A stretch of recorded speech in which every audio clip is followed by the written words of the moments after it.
नमस्कार मित्रों, पुनः स्वागत है हमारे learning WhatsApp group digital Didwana पर। साथ ही आपका most welcome on our YouTube channel teaching and writing by MK and our blog mkb0611.blogspot.com।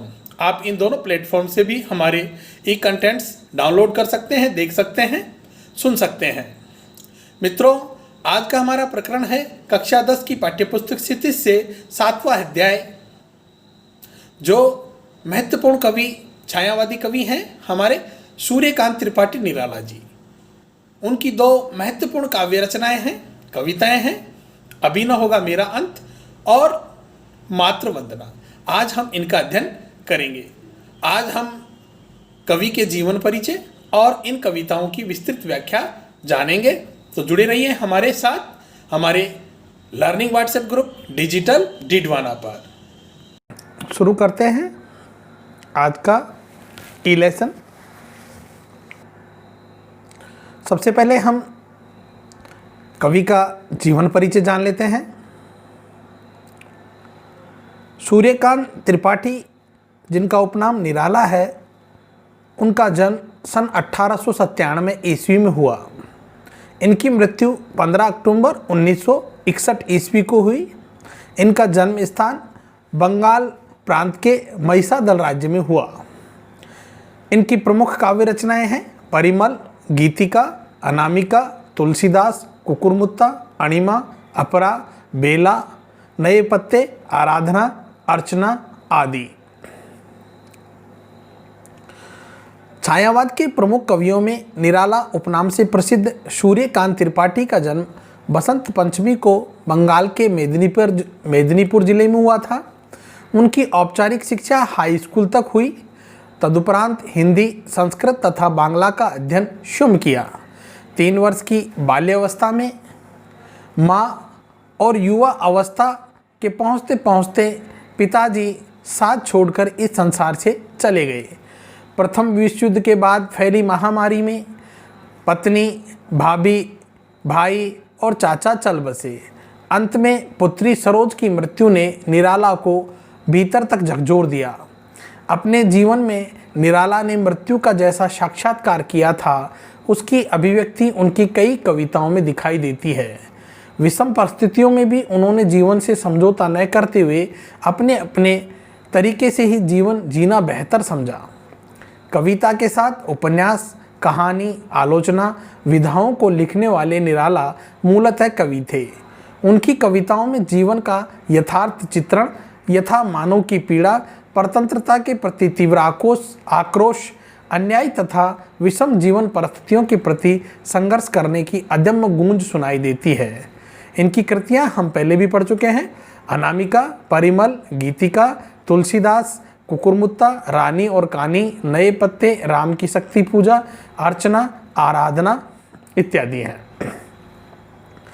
इस अध्याय में 2 कविताएं शामिल हैं, अभी न होगा मेरा अंत और मातृवंदना। कवि निराला की प्रस्तुत कविता अभी न होगा मेरा अंत जीवन की युवावस्था को अभिव्यक्त करते हुए हृदय की जीवंतता को प्रकट करती है। जीवन रूपी वन में वसंत रूपी हृदयोत्साह कभी भी समाप्त होने वाला नहीं है। निराला का काव्य किसी एक मुकाम पर आकर ठहरने वाला नहीं है। वे इस कविता के माध्यम से निरंतर उत्साह बनाए रखना चाहते हैं। तभी तो वे कहते हैं, अभी न होगा मेरा अंत, अभी अभी ही तो आया है मेरे जीवन में मृदुल बसंत। जीवन का ये पड़ाव हाथ पर हाथ रखकर बैठने के लिए न होकर जीवन के कर्म सौंदर्य को निष्ठापूर्वक बढ़ाते रहने के लिए है। ये कविता निराला के प्रखर आशावाद एवं जिजीविषा से लवरेज है। शब्द चयन एवं भाव सौंदर्य अनुपम है। मातृवंदना कविता में निराला का राष्ट्र प्रेम मुखरित हुआ है, जिसमें वे अपने अर्जित सभी कर्म फलों को माँ भारती के चरणों में अर्पित कर अपने को धन्य महसूस कर रहे हैं। कवि जीवन पथ के सभी विघ्न बाधाओं को पार करता हुआ माँ की सेवा में अपना बलिदान कर उसे हर दुख से मुक्त करना चाहता है। विनय शिल्प में लिखी गई ये एक अद्भुत कविता है। आइए पहली कविता अभी न होगा मेरा अंत को पढ़ लेते हैं। अभी न होगा मेरा अंत, अभी अभी ही तो आया है मेरे जीवन में मृदुल बसंत, अभी न होगा मेरा अंत, अभी न होगा मेरा अंत। हरे हरे ये पात, डालियां कलियां कोमल गात, मैं ही अपना स्वप्न मृदुल कर फेरूंगा निद्रित कलियों पर जगह एक प्रत्युष मनोहर। पुष्प पुष्प से तंद्रा लस लाल सा खींच लूँगा मैं, अपने नवजीवन का अमृत सहर्ष सींच दूंगा मैं। द्वार दिखा दूंगा फिर उनको, है मेरे वे जहाँ अनंत, अभी न होगा मेरा अंत, अभी न होगा मेरा अंत। मेरे जीवन का ये है जब प्रथम चरण, इसमें कहाँ मृत्यु है जीवन ही जीवन, अभी पड़ा है आगे सारा यौवन।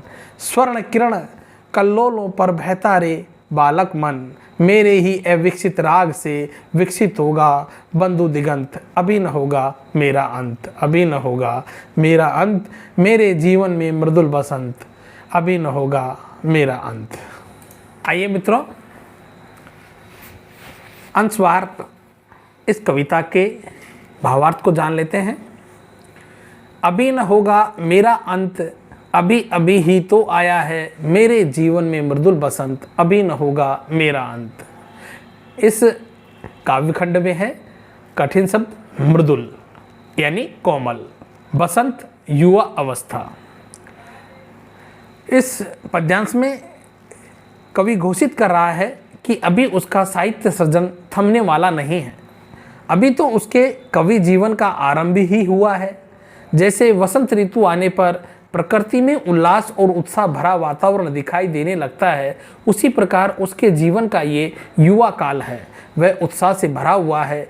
अभी अंत के बारे में सोचना भी व्यर्थ है। दूसरा अंश है, हरे हरे ये पात, डालियां कलियां कोमल गात, मैं ही अपना स्वप्न मृदुल कर फेरूंगा निद्रित कलियों पर जगह एक प्रत्युष मनोहर। कठिन शब्दार्थ, पात पत्ते, गात शरीर, निद्रित सोई हुई, प्रत्युष प्रातःकाल, मनोहर मन को वश में करने वाला आनंददायक। व्याख्या, कवि के मन और जीवन में हरियाली छाई हुई है, वहाँ हरे हरे कोमल शरीर वाले वृक्षों और पौधों को देखकर हर्षित हो रहा है। अपनी सपने जैसी कोमल कल्पनाओं द्वारा रचित काव्य रूपी हाथ को फेर कर वह आलस्य में पड़े जीवनों को जगाएगा। जैसे वसंत कलियों को खिलाता है, वह भी अपनी कविताओं से एक मनमोहक सवेरा लाएगा और अपने आसपास स्थित अलसाए जीवनों में उत्साह जगाएगा। तीसरा अंश है, पुष्प पुष्प से तंद्रा लस लालसा खींच लूँगा मैं, अपने नवजीवन का अमृत सहर्ष सींच दूंगा मैं। द्वार दिखा दूंगा फिर उनको, है मेरे वे जहाँ अनंत, अभी न होगा मेरा अंत। तंद्रालस आलस्य या शिथिलता, खींच लूँगा दूर कर दूंगा, अमृत प्रेरणा या उत्साह, सींच दूंगा भर दूंगा, अनंत जिसका अंत न हो यानी परमात्मा। कवि कहता है कि जैसे वसंत हर फूल को खिला देता है और प्रकृति में आनंदमय वातावरण उत्पन्न कर देता है, उसी प्रकार वह भी शिथिलता और आलस्य में पड़े जीवनों को प्रसन्नता और जागरूकता प्रदान करेगा। अपने उत्साह भरे नवयौवन का आनंद उसके हृदयों में भरकर उन सभी को निराशा से मुक्त कर देगा। अपनी रचनाओं से उनका मार्गदर्शन करते हुए अनंत परमात्मा तक पहुँचने में उनकी सहायता करेगा। अभी कवि के सामने लंबा जीवन पड़ा हुआ है, क्योंकि अभी तो उसके जीवन का प्रथम चरण ही आरंभ हुआ है। इस कविता का अंतिम अंश, मेरे जीवन का ये है जब प्रथम चरण, इसमें कहाँ मृत्यु है जीवन ही जीवन, अभी पड़ा है आगे सारा यौवन। स्वर्ण किरण कल्लोलों पर बहता रे बालक मन, मेरे ही अविकसित राग से विकसित होगा बंधु दिगंत, अभी न होगा मेरा अंत, अभी न होगा मेरा अंत। प्रथम चरण जीवन का प्रारंभिक समय बचपन या युवावस्था, स्वर्ण किरण सुनहली किरणों या भोर काल का समय, कल्लोल लहर, बालक मन भोला हृदय, अविकसित अनुभवहीन या अपूर्ण राग संगीत या काव्य रचना, दिगंत सारा आकाश या क्षितिज। कवि इस अंश में स्वयं को ही संबोधित करता हुआ प्रतीत हो रहा है। अतीत में अपने अनेक प्रियजनों की अकाल मृत्यु ने उसके बाल मन को सशंकित कर दिया है, अतः वह अपने मन को आश्वस्त करना चाहता है कि अभी वह बहुत समय तक जीवित रहेगा, सक्रिय रहेगा। वह कहता है कि जब ये उसके जीवन का प्रथम चरण है तो अभी उसकी मृत्यु कैसे हो सकती है। अभी तो दूर दूर तक उसे जीवन ही जीवन दिखाई दे रहा है। वह मन को समझाता है कि अभी तो उसकी सारी युवावस्था पड़ी हुई है। कवि कहता है कि अभी तो उसका मन बालकों जैसा भोला और कल्पनाशील है। वह सुनहली किरणों की लहरों पर बह रहा है, अर्थात वह उल्लासपूर्ण जीवन की उज्जवल कल्पनाओं में मग्न है। धीरे धीरे उसकी रचनाओं में प्रौढ़ता आएगी। उसकी काव्य रचना दूर दूर तक लोगों को आत्मविश्वास और उत्साह से भरेगी। तो ये थी निराला जी की प्रथम कविता अभी न होगा मेरा अंत। अब इस कविता का हम भाव पक्ष और शिल्प पक्ष दोनों देख लेते हैं। भाव पक्ष में क्या क्या विशेषताएं हैं। यद्यपि कवि का जीवन प्रियजनों के विछोह से व्यथित है, किंतु वह हार मानने को तैयार नहीं है।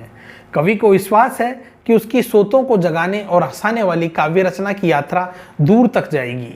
कवि के जीवन में आस्था और सकारात्मकता का दृष्टिकोण व्यक्त हुआ है। कवि मृत्यु की चिंता से मुक्त है और जीवन में आनंद लेने और देने में विश्वास करता है। कवि निरंतर कर्मशील रहकर और आत्मविश्वास से पूर्ण भावनाओं द्वारा सृजन में लगे रहने और मृत्यु के भय से मुक्त रहने का संदेश दे रहा है। इस कविता का शिल्प पक्ष भावों के अनुरूप है। शैली भावुकता लिए हुए है। डालियां, कलियां कोमल गात में कैवर्ण की आवृत्ति होने के कारण अनुप्रास अलंकार है। स्वप्न मृदुल कर में उपमा तथा निद्रित कलियों में मानवीकरण अलंकार है। पुष्प पुष्प में पुनरुक्ति प्रकाश, नवजीवन का अमृत व स्वर्ण किरण कल्लोलों में रूप अलंकार है। पूरी कविता छायावादी शैली से प्रेरित है।